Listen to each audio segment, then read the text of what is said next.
There's just enough light for me to video the introduction to episode 97. So welcome and thank you so much for joining me. We are visiting family in Launceston, so I did all the clips that I'm going to share with you at home before we left. But now we've arrived and I thought I'd better do the intro so I can finish the video ready for you. I hope you enjoy what I've got to share with you. I've been neglecting my stitching, you'll probably notice in my Facebook and Instagram posts, because I've been enjoying Sketchbook Revival so much. But I have started doing some stitching again, as you'll see. I also wanted to remind you that Sketchbook Revival finishes on the 28th of April as far as the free access goes. After that, only VIPs get access. So I would encourage you, if you would like to have continued enjoyment of all the videos that are available and the tutorials and the free gifts, plus extra free gifts if you're a VIP, it would be a good idea to join up soon before it closes. I've been enjoying being a student as well as a tutor, and I'm so impressed with the whole Sketchbook Revival challenge. Beautifully run, some great tutors, and so much fun to do. I hope you enjoy the video, and I thank you so much for joining me.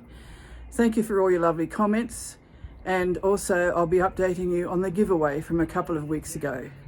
So sit back, relax, and enjoy.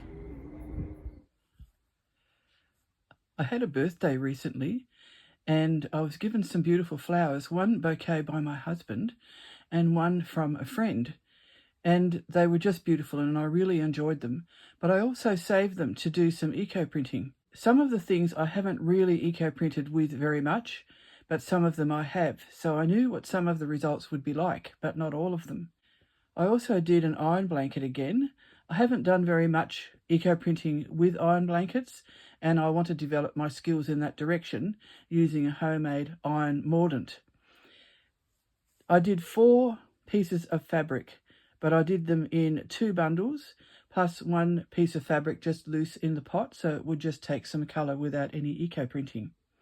So I'll just show you how they turned out, starting with the cotton.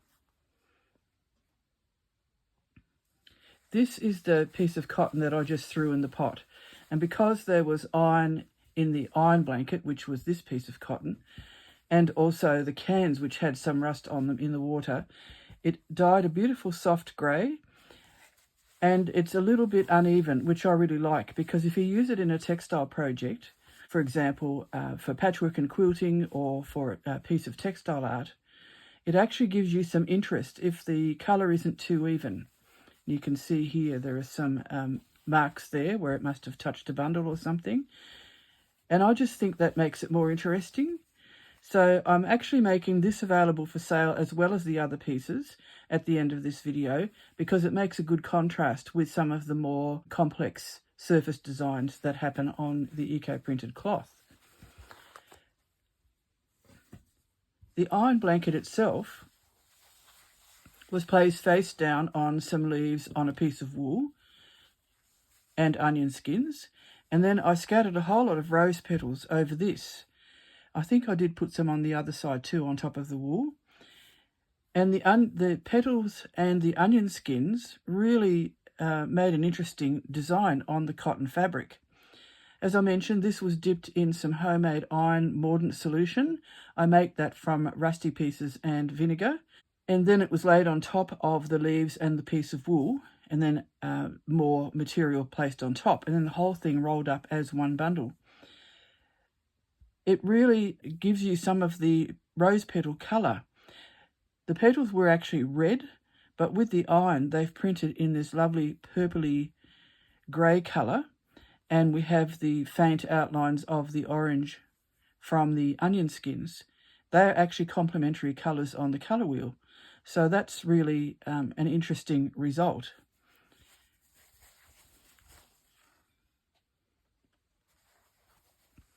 This piece of wool was done without an iron blanket, and you can see that the lines from the cans printed onto the cloth, which I really like.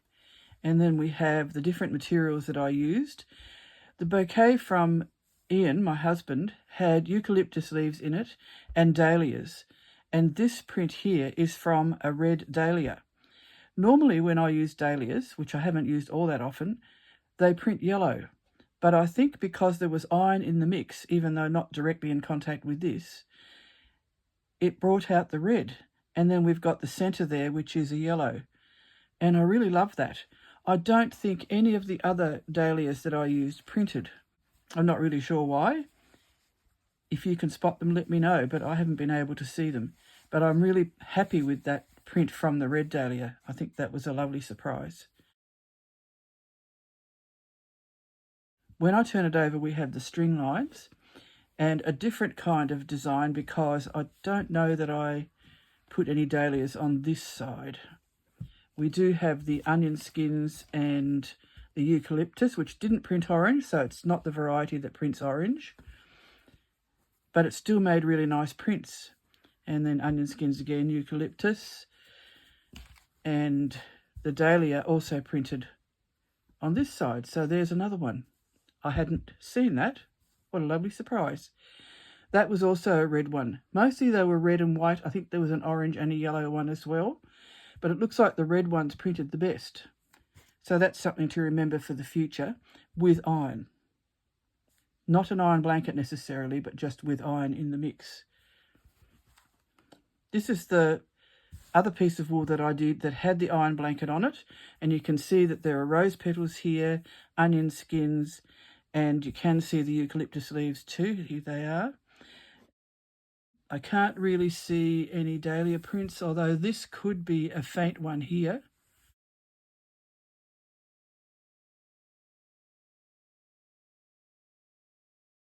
Just having a look to see what there is. There's a lovely big eucalyptus leaf. You can see that I folded this in half as well, and I laid the iron blanket on one half and then folded the whole thing over. When I turn it over, it's very different. This is because I ran out of plant material, so I didn't put anything on this side, but it still came through from the other side. So this is a paler version of what happened on the other side, and it means that you've got something else as a contrast and another choice. If you decide you want to use it for something, you can use either side. All of these, as I mentioned, are available for sale as soon as this video finishes. I think I have 2 pieces left from the last time I shared some of my eco printing, and then these are added in, and it's been lovely to get the feedback from my customers about what they're being used for. So if you do end up using it for something, some of my fabrics, please let me know, and if you can, send me a photo. I'd love to see what you do with them.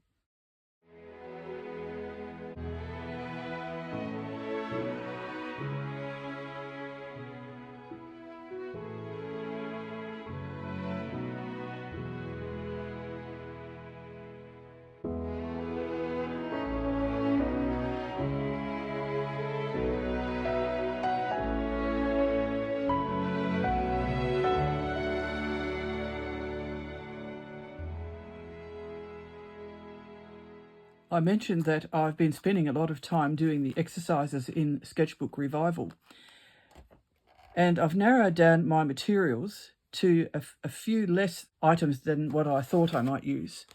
I'm actually using 2 kinds of watercolour pencils, both by Derwent. These are Inktense, and these are just the normal watercolour pencils. I've had these probably for 15 or 20 years and used them a lot. And the Inktense has a slightly different range of colours, so I've been combining the 2.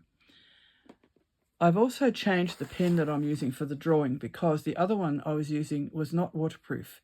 This one is. It's part of a technical pen set that I bought online, and this is what the packet looks like, and it has different thicknesses of points and also a few calligraphy points here.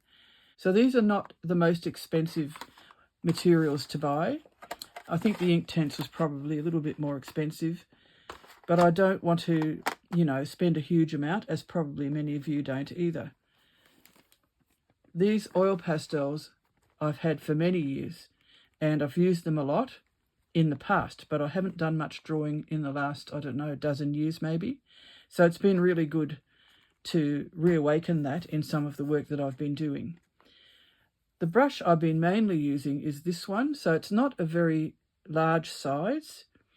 It says that it's a number 4, and the other number that's on it is 970. So I'm not sure what that means. It could just mean the type of brush it is.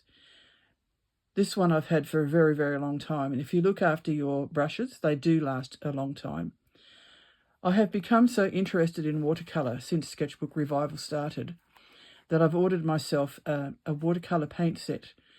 I've been wanting to try to use more natural art materials, as you know, and I found some watercolours that are based on natural pigments and guar gum, which is another natural product which helps to bind it together.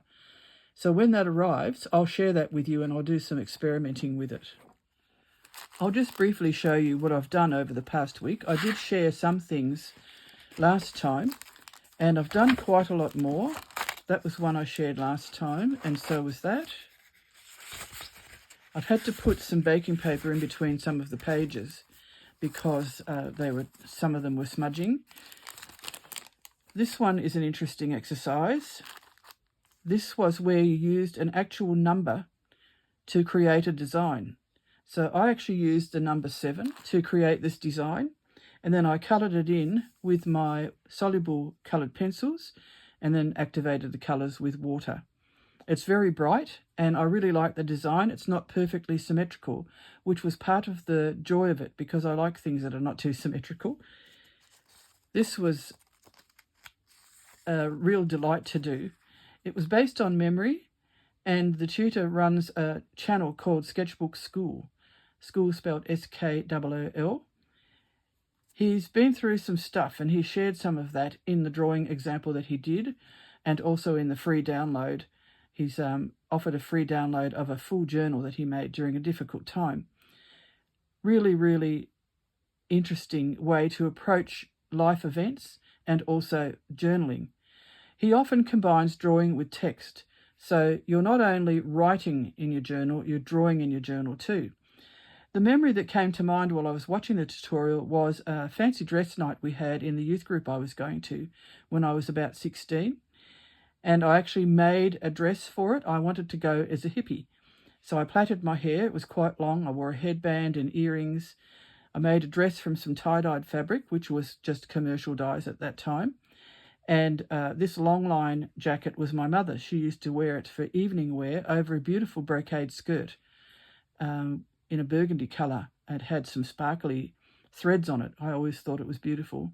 She had dark hair, so it looked amazing, and she had a white or cream blouse that she wore with it. So that went over the top of the tie-dyed dress. I took a bit of artistic license because the marks on the tie-dye were just white, but I felt it needed more colour, so I put some yellow. I loved wearing that. I put in brackets my alter ego. I didn't want to live the hippie lifestyle necessarily, but I loved the music and the clothes. And of course, when I was 16, it was 1970, so very much of the time. And as I said, I felt great wearing that. Funnily enough, that same year, later in the year, I met Ian for the first time. We're coming up for our 52nd wedding anniversary. This is one I've just recently been working on, where you use little scenes from where you are, just normal everyday things, to get a daily or regular sketching routine going. So while I was watching the video, I was sitting at my studio table, and this is what I could see. When I looked across, I saw a mannequin in front of the cupboard that I have. There was a jacket hanging up.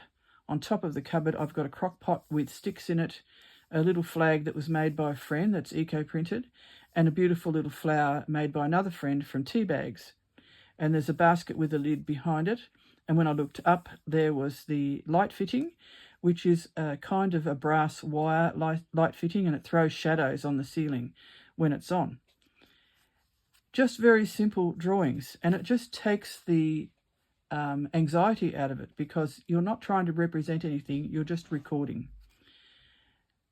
Then last night and this morning, I was in the kitchen because it was warmer because the fire's going.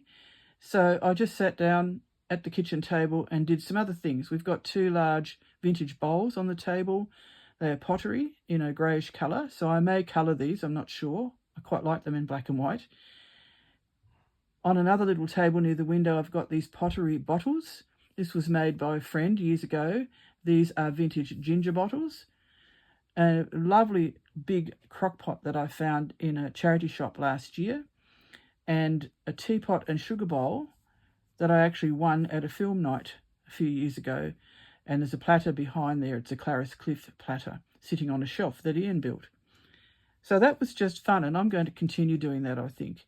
The idea with Sketchbook Revival is not necessarily to do everything like the tutors that you've seen, but to let it develop your own sketchbook practice. No one has the same things that I have, so my drawings will be my interpretation of things that are at my place.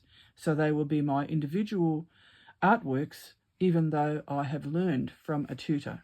And that's the case with most of us. We've had to learn at some point and then develop our own style and technique. I mentioned about our wedding, and this is a wedding photo, not a very good printout, but you get the idea. Ian and I did my own flowers, and I made my own dress, and I had flowers stitched onto a ribbon in my hair. I made Ian's cape also. He was recovering from a serious car accident and still had difficulty with sleeves because both his arms had been badly broken, amongst other injuries. So it was just so lovely that he was well enough for us to get married. Then I had a photo that I'd manipulated years ago, intending to use it in something, of me on our wedding day. And I thought I might use that for the theme for this one, because the theme was to use a face and then embellish it. And the tutor had one that was printed very, very faintly on a sheet of art paper that would be faint enough not to interfere with what you wanted to do. And I thought, how will I do that? I didn't really want to spend hours on a computer manipulating things. So what I did was I laid this photo in a larger size on my printer bed over the top of some tissue paper. And the tissue paper was from a package and it was crinkled. And what happened was it faded out the photo, but it also showed up the crinkles, which I did ignore later on. Then I did it with a double layer, which made it fade even more.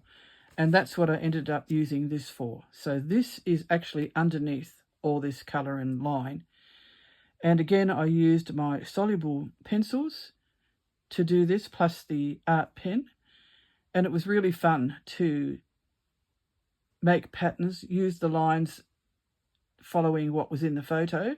I embellished the hair a little bit, made it a little bit thicker, because it's artistic license, you know. And there was a shadow here, so I made that into a little branch. I did have a very colourful top when the children were little, with bright flowers on it, so I've drawn something like that. It's not the same. And then the hair has all these different patterns, and there's a headband there because I had the ribbon with flowers for my wedding photo. It's not me as such, but my photo was a springboard for this. So I think this is a different person, but I'm the starting point. I have hazel eyes, so I did the green and brown for the eyes. And I also used tiny dots just for shadows. The shadows showed up in the photocopy very faintly, so I just highlighted them with some dots with my fine point pen. Really enjoyed that.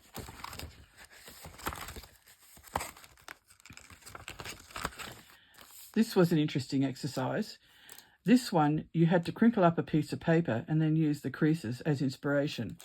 So if you look at this piece of baking paper, which I'm just using in between the pages, that has been crinkled up and you can see all the creases in it.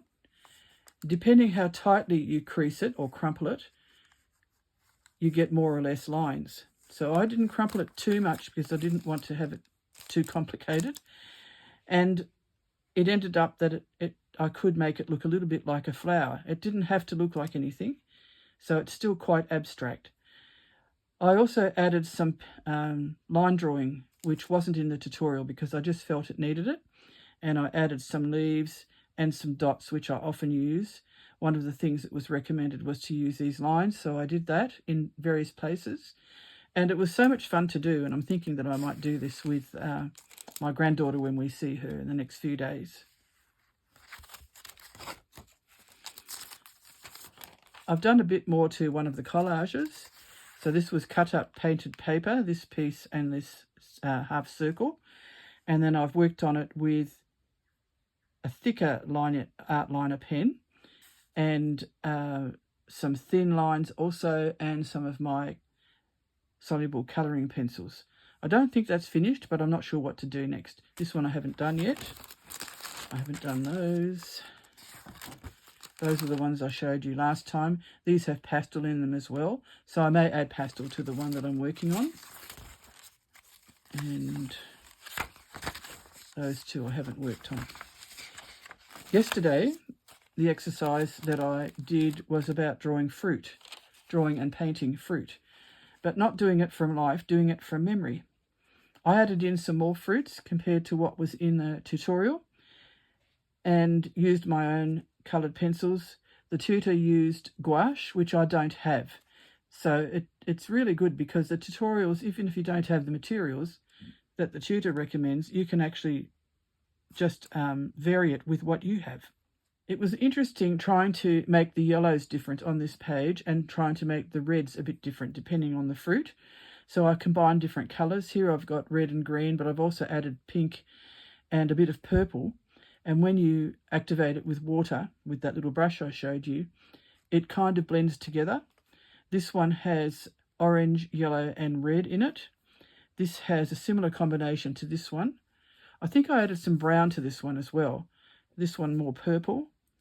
So it's really interesting combining the different colours in the coloured pencils, and then when you activate them with water, they blend.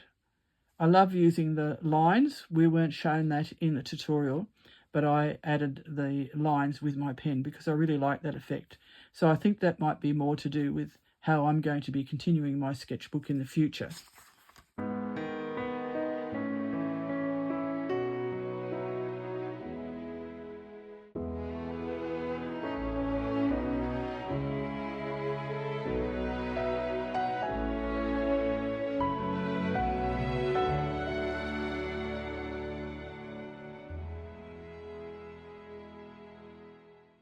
I've been neglecting my stitching, partly because of Sketchbook Revival. I've been wanting to do the exercises and all the tutorials, or as many as I can do, while it's accessible for free, because I've enrolled as a student as well as being a tutor. But in the last couple of days, I have remedied that, and I have been doing quite a lot of stitching and really enjoying getting back into it. As you know, I have done several blocks using a collage method on the background. So what happens is that I have a background piece of cotton. This is a bit of vintage tablecloth, which I invisibly based another layer onto. And it's an arrangement of different fabrics in different shapes and sizes left over from the previous blocks or other projects. And I use the shapes pretty much as they are. I don't alter them too much because that's the serendipity of it. When you arrange them, they give you interesting combinations because you're using the shapes as they are. I do trim them, of course, if they extend out over the edge. So the next one that I've done was for my underneath square. The word is quite long, so I had to make sure that I could fit it in. And the underneath square represents the understory. So that was the word from the week before last. And because I'm so inspired by the landscape around me, that's actually what inspired the block as well. So here I've done some more plants, kind of echoing what happened in the square, but also adding some different elements. This was a lovely variegated cotton that I used, a pearl cotton, and I repeated it for the feather stitch here. Some of the feather stitches I added some French knots just to give a bit of contrast to what was happening in the square, but not all of them. So there are pairs of them. I only put the French knots in one of each pair. In between, I did some brighter colours based on what I used on these ferns, cut from some lace. And that brought those colours out a bit more at the bottom. I also did some grasses in between and also up here, just to tie that together. And here, I possibly will do some more here, just looking at it now. And then I added some fly stitch to represent bird footprints. They look quite large in scale compared to these plants, but just remember that this is about the understory, which is the growth underneath the canopy of the forest or the bush.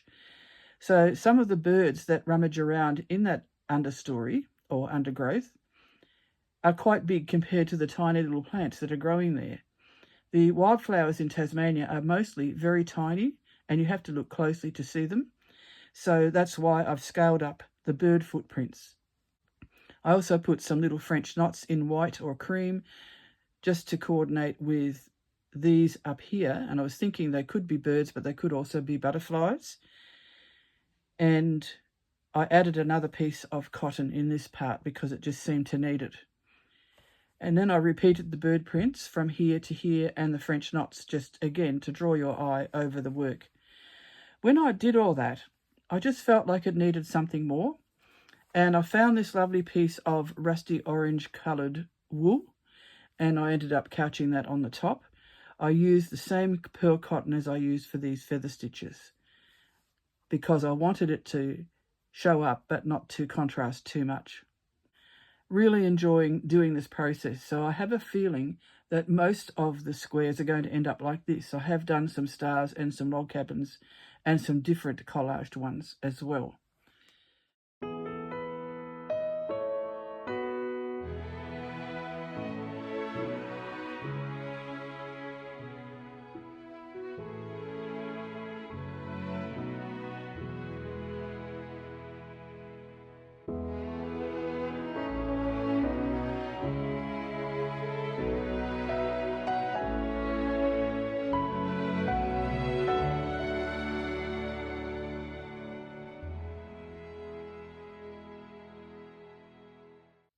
Last week, the word I pulled out of my little pot was scatter, and I really enjoyed this. I took scatter to relate to the word random from what I read in the dictionary and the thesaurus. So I placed a random piece of wool thread actually, from the edge of one of the wool blanket pieces that I naturally dyed. Just laid it down, as I said, randomly onto the background, which I had already collaged a week or two ago, and then stitched it down using various stitches. So I started with more a normal couching stitch, which is just a straight stitch to catch the threads down. And then I started to vary it a bit. I started to use longer stitches here in two shades. One is sort of a red colour and one is a browny rust colour. Then I added some variegated green pearl cotton just there. I think these are stranded cottons actually. Yes, they are stranded cottons. Then pearl cotton, a bit more stranded cotton here and here just to tie it with the middle section. And then a thinner thread of green here to reflect the other greens that I've used in my work. I also thought it might be nice to use some seed stitch somewhere because seed stitch is based on the idea of scattering some rice grains on a piece of cloth and then stitching where the rice grains fall. And I like that idea too, so I ended up doing a scatter of seed stitches through these two shapes here in a gold stranded cotton. I still felt it needed something, and I do love using found objects, so I ended up using the inside of a clothes peg here and stitching it down. When my clothes pegs break, they have these interesting metal shapes inside which work as a spring, but I really enjoyed this. Just the random nature of it, I think. I do like to work that way. And I tried to choose colours that coordinate with the other squares that I've made, but also with the fabrics behind it. These two are naturally dyed fabrics, and this one here, which was just a scrap also from something else. And then I had these two fabrics, which I've been using from time to time in the blocks for this project and also in the cover of my journal. So they fitted well also.